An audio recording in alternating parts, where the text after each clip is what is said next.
আসসালামু আলাইকুম এভরিওয়ান, আশা করি সব ভালো আছেন। আমি আপনারা সবার দোয়া আল্লাহর রহমতে ভালো আছি। আমি আজকে আপনারা বানাইয়া দেখাইমু আলু দিয়ে একটা ফিটা। এটার মিষ্টিও আপনারা কইলে ভুল করতে নাই, এটা বানানির পরে পুরা দেখতে মিষ্টির মতো লাগবো। আর অন্য আমি 1 কাপ পরিমাণ হইব, ওটা মাছ করিয়া লইবার পরে 1 কাপ পরিমাণ আলু লইছি। আর আলুটা মাইক্রোওভেনও বয়েল করিয়া লইছি, আপনারা চাইলে ডেগো লইতে পারবা। মাইক্রোওভেনও আলু সিদ্ধর কারণে আলুর ভিতরে বেশি পানি হামায় না। আর মাইক্রোওভেনও আলু সিদ্ধ করতে সময় কিন্তু খালি আলুটারে চুলাইয়া ওলা ছোট ছোট পিস করিয়া মাইক্রোওভেনও একটা ঢাকনা দিয়ে গুড়িয়া দিলাইলেও আলুটা ভালোভাবে সিদ্ধ হয়ে যায়, এটার মাঝে পানি উনি দেওয়া লাগে না। আর এই ফিটাটা বানাইতে আলুটা যত টাইট রাখতে পারবা অত আপনার লাগে ভালো হইব। আপনার সুবিধা লাগে দেখাই দিলাম। গরম থাকা অবস্থায় আলুর উপরে আমি সামান্য পরিমাণ চিনিও দিয়া লইছি, যাতে করিয়া চিনিটা ভালো করে সুন্দর মেল্ট হয়ে যায়, আমরা ফিটাটা বানাইতে সময় যাতে এত দানা দানা না থাকে। আর ইনো আমি 1.5 টেবিল চামচের মতো চিনি দিয়া লইছি। একটু চিনি দিয়া লইলে পুরা মিঠাটা ফিটার মাঝে খামাইব, ওটা সুবিধা হয়, টেস্ট বাড়বো, লাগে চিনিটা দিয়া লইছি। এরপরে আমরা নেক্সট প্রসেসও যাইলাম কি এভরিওয়ান, আমরা ফিটার নেক্সট স্টেপ আইলাম। এখন আমরা ও ডেগোর মাঝে একটু নারিকল আর চিনি দিয়া ফিটার ভিতরে যে পুরটা দিব, নারিকলের পুর, ও পুরটা আমরা রেডি করিয়া লইমু। পুরটা একবারেও সিম্পল। আর আমি ফ্রেশ নারিকেল আমার কাছে আসিল না, সো আমি ওলা পাউডার নারিকেলটা ইউজ করলাম। তো সবচেয়ে বড় দানার যে নারিকেলটা পাইবা ওটা আপনারা আনবা, ওটা হইলে পিঠাটা খুব ভালো হইব, দানা দানা করবো, নারিকেলের টেস্টটা পুরার মধ্যে পাওয়া যাইব পিঠার মাঝে। তো নারিকেলটা দিয়া আমরা পরিমাণ মতো চিনি দিলাইমু, যতটুকু মিঠা আপনারা ভালো পাইন ততটুকু দিবা। আমি প্রায় 3 টেবিল চামচের মতো দিলাইলাম। আর 4-5 টেবিল চামচ হইব আমি নারিকেল দিছি। তো ওটা দিয়া জাস্ট আর কিছু দেওয়া লাগতো না, ওটা দিয়া আমরা চিনিটা ভালো করে মেল্ট হইব আর নারিকেলটা একটু সিদ্ধ সিদ্ধ হইব, ও পরিমাণ কুক করিয়া লইব। তো এভরিওয়ান, আমরা ওখানে আইলাম ফিটার নেক্সট আর একটা স্টেপও, যেটা লাগে আমরা শিরা চিনির শিরা রেডি করতাম হইব। তখন আমি দিলাইছি 1 কাপের মতো পানি। আর পানির মাঝে আমি এখন দিলাইমু 1 কাপ পরিমাণ চিনি দিলাইমু শিরা লাগে। আর আমি আপনারা আবারও কইয়া দিলাম, মিঠা কিন্তু সবের সমান খাই না, আপনারা পরিমাণ অনুযায়ী মিঠাটা দিবা। আলু তো আর নারিকেলের পুরো হোক আর শিরা তো শিরাতে 1 কাপ পানি লাগিয়ে 1 কাপ চিনি, বা এটা কি একটু বেশিও যদি আপনারা চাইন একটু বেশিও দিলাইলে তেমন কোনো সমস্যা হইতো না। তবে শিরার যেহেতু মিঠাটা থাকবো, শিরাটা প্রচুর মিঠা থাকবো লাগি ও জিনিসগুলা, তখন মিঠাটা একটু বুঝিয়া দিবা আপনারা টেস্ট অনুযায়ী। তো আমি দিলাইছি আমার পানি আর চিনিটা, এটা এখন জাল হইব, আস্তে আস্তে শিরাটা রেডি হইব। আর আমরা এখন যাই মুড়ি পিঠার নেক্সট প্রসেসও। আর শিরাটা রেডি হয়ে আনলে আমি আপনারা দেখাই দিব শিরাটা কি লইল। তো এভরিওয়ান, আমরা যে নারিকেলের পুরটা বানাইছিলাম নারিকেল আর চিনি দিয়া, ও আমরা পুরটা ওলা রেডি হয়ে যাব। আর আমি শেষে দিই নারিকেলের মাঝে একটু পানি অ্যাড করছি, যেহেতু এটা প্যাকেটর আসিল, খুব ড্রাই আসিল। সো একটু জলি যাবার ডর আইসে, আবার চিনিটাও মেল্টন না, লাগে আমি একটু পানি অ্যাড করছিলাম। ফ্রেশ নারিকেল হইলে কিন্তু আপনারা মোটেও পানি অ্যাড করবা কোনো দরকার হইতো নয়। তো এভরিওয়ান, আমরা আইলাম ফিটা বানানোর প্রসেসও। আর আমার আলুটা আমি যেটা সিদ্ধ করিয়া মাশ করিয়া লইছিলাম ও হইল আলু। তখন আলুর মাঝে আমি অ্যাড করবো ময়দাটাও আপনারা একটু আন্দাজ করিয়া অ্যাড করতে হইবা। আলুর পানি বেশি হইলে ময়দাটা একটু বেশি লাগবো, আলু যদি টাইট হয় ময়দা খুব একটা বেশি লাগতো না। আপনারা আলুটা ভালো করে বাইন্ড হইবার লাগে যতটুকু ময়দা দরকার ততটুকু দিতে পারবা। আমি দিছি 1/4 কাপের মতো ময়দা দিয়া আমি এটারে আমার আলুটার লগে ময়দাটার খুব ভালো করে মিক্স করিয়া লই দিব। ময়দাটা দিলে আপনারা ফিটার বাইন্ডিংটা খুব সুন্দর হইব আর একটু মিষ্টি মিষ্টি টেস্ট হইব ময়দার কারণে। আর আপনারা তেলও আলুটা ইলা যদি ফিটা বানাই দিতে চান, আলুটা কিন্তু ফাটিয়া নষ্ট হয়ে যাবার ডর থাকে ফিটাগুলা, একটু ময়দা দিলাইলে ময়দাটা ভালো করে আপনারা আলুটারে টাইট করিয়া লইয়া বইব, ওটা লাগে ময়দাটা দেওয়া হয়।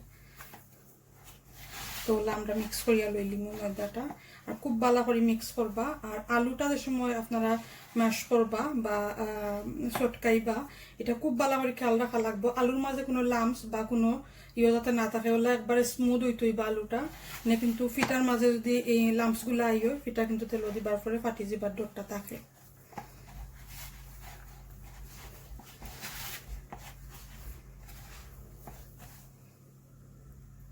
তো এভরিওয়ান, পিঠাটা কিলা বানাই লাগবো আমি আপনাদের একটা পিঠা বানাইয়া দেখাই। যারা নতুন আছেন তারা সুবিধা হয়ে যাব। আপনি আন্দাজ করিয়া আলুর পেস্টটা লইবা। আপনি যতটুকু মিষ্টিটা বা পিঠাটা বড় করতে চাইরা ঠিক ও আন্দাজে লইবা। আর পিঠাটা বানাইবার আগে অবশ্যই আতর মাঝে একটু তেল লাগাইয়া লইবা, যাতে করি আপনার আতর মাঝে স্টিক না হয়। এটা বহুতেও বুঝবা, আমি এটার ভিতরে যেহেতু কইছি নারিকলের পুর, এটা পিঠা কিলা বানাই লাগবো ওখানে তো বুঝবাও। যারা নতুন তারা সুবিধার লাগি আমি দেখাইয়া দিলাম। জাস্ট আলুটারে ওলা একটু চিত্রাইয়া লইয়া আর তো নারিকলের পুরটা দিলাইবা। নারিকলের পুর যতটুকু আপনারা বুঝবা দিলে ভালো হইব, ঠিক অতটুকু দিবা। তবে অবশ্যই নারিকলের পুরটা যাতে পিঠার ভিতরেও থাকে, বাড়া না আয়, এটা খুব বালা করি আপনারা মুখটা বন্ধ করতে হইবা। নারিকল যদি বাড়া আওয়া লাগে তেলটা কিন্তু নষ্ট হইব, পিঠা নষ্ট হইব।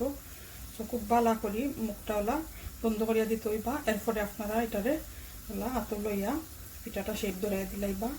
গুল সাইডে গুল, লম্বা সাইডে লম্বা, যে জেলা সাইন ইয়ে করবা। আর সেইপও যদি খুব একটা একবারে পারফেক্ট না হয় তারপরেও তেমন কোনো সমস্যা হইতো না, যেহেতু এটা তেলও করার পরে এটা এমনিও একটা শেপ নিজে নিজে একটা শেপ হয়ে যাব। সো আপনারা দেখতে পারলাম নারিকলটা বারোই আইতো স্যার, এর লাগে খুব বালা করে এটারে বন্ধ করিয়া দিবার চেষ্টা করলাম।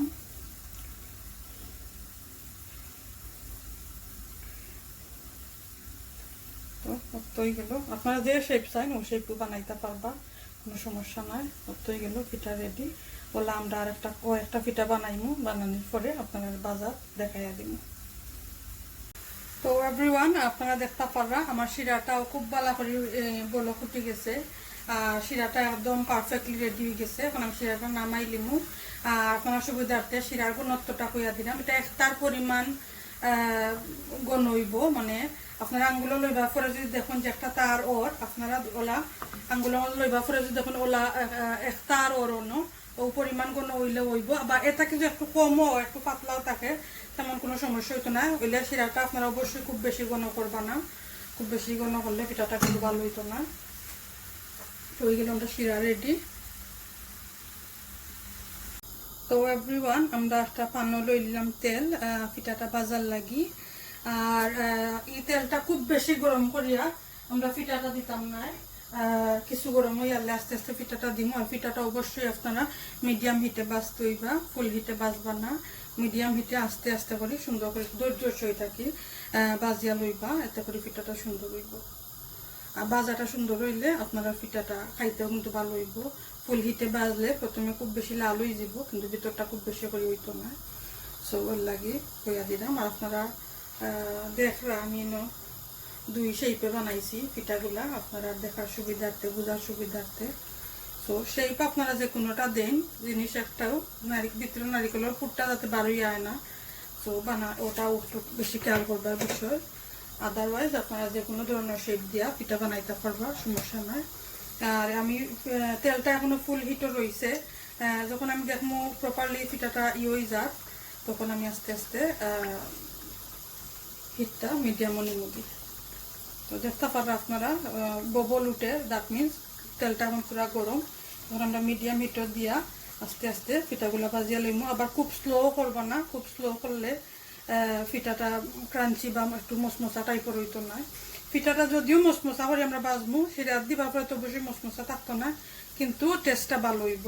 ওটা লাগিয়ে আমি বারবার আপনারা সুবিধা লাগি এক কথা বারবার কইয়া দিলাম।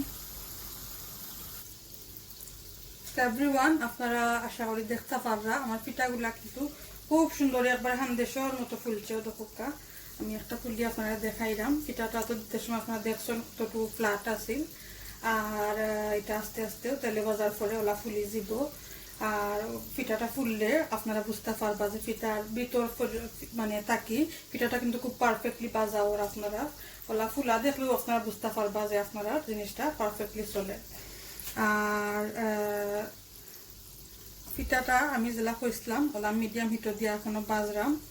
আর আপনারা সুবিধা লাগে একটা জিনিস কইয়া দিলাম, শিরাটা একটু ঠান্ডা হইবার পরে কিন্তু আপনারা পিঠাটা দিতে হইবা, যেহেতু এটা আলুর জিনিস। গরম শিরা দেওয়া যাইতো না, ঠান্ডা শিরা দিলেও ভালো হইব, ওলা সুন্দর হয়ে আপনারা পিঠাটা হইব। আর শিরা দিয়ালে তো ইনশাল্লাহ আপনারা দেখতে পারবা। তো এভরিওয়ান আপনারা দেখতে পাররা আমরা আগর রেডি করা শিরাটা আমরা রাখি দিছি আর শিরাটা এখন মোটামুটি পর্যায়ে ঠান্ডা হয়েছে এখন আমরা আস্তে আস্তে শিরার মাঝে পিঠাগুলা দিলাইমু আর পিঠাগুলা মাশাআল্লাহ আপনারা দেখতে পাররা খুব সুন্দর ফুলছে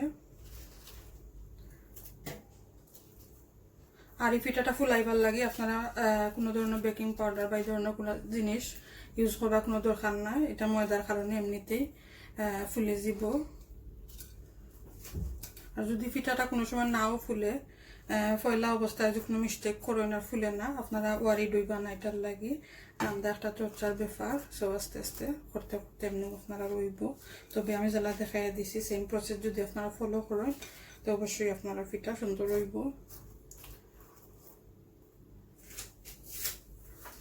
এখন বেশি কিছু নাই আমি যা শিরার মাঝে দিয়া পিঠাগুলারে ওলা উল্টায় পাল্টাইয়া শিরাটা পালা করে লাগাইয়া লইমু আর পিঠাটা কিছুক্ষণ শিরার মধ্যে রাখমু যাতে পিঠায় শিরাটা কিছুটা অবজার্ভ করতে পারে ভিতরে হামাইতে পারে তাহলে পিঠাটা আরও মজা হইব আর অবশ্যই আপনারা এই প্রসেসটা ফলো করতে হইবা যে শিরার মাঝে একটু সময় রাখা এটা শিরার মাঝে দিয়া লগই আপনারা নামাইতে পারতাম না এটা শিরাটা ভালো করে অবজার্ভ হইতে হইব কমপক্ষে আপনারা 1 থেকে 1.5 ঘন্টা শিরার মাঝে রাখবা আরও বেশি সময় রাখলেও কোনো অসুবিধা হইতো না তো আপনারা দেখতে পারলাম যে আমি শিরার মাঝে পিঠাগুলা উল্টায় পাল্টাইয়া দিলাইলাম যাতে শিরাটা হামাইতে পারে তো আমার আজকের ভিডিওটা যদি আপনারা ভালো লাগিয়া থাকে অবশ্যই আপনারা লাইক সাবস্ক্রাইব করতে ভুলবা না আর যারা এখনো সাবস্ক্রাইব করছেন না প্লিজ প্লিজ আপনারা আমার চ্যানেলটা সাবস্ক্রাইব করুকা আর সাবস্ক্রাইব বাটনের কাছে একটা বেল বাটন আছে রেগুলার আমার ভিডিও দেখতে চাইলে আপনারা বেল বাটনে ক্লিক করে রাখতে পারেন